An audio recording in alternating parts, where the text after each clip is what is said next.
એક જગ્યાએ બીજી જગ્યાએ જવા માટે આપણે પરિવહન તરીકે સાધનોનો ઉપયોગ થાય છે. ફેક્ટરી કે ઉદ્યોગોમાં પણ અલગ અલગ લિફ્ટ જોડની બનાવટ કરીને બધો નુકસાનકારક ધુમાડો થાય છે.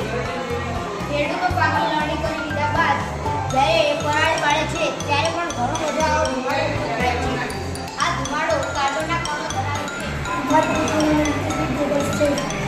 સરકારી આંકડા પ્રમાણે ભારતમાં દર 3 મિનિટે એક અકસ્માતમાં એક વ્યક્તિનું મૃત્યુ થાય છે. મોટા ભાગે રોડ પર થતા અકસ્માતમાં ગાડી ચલાવતી વખતે છે.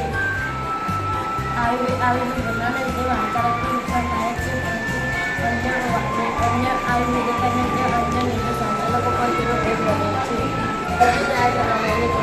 વાહન ચલાવતી વખતે ડ્રાઈવર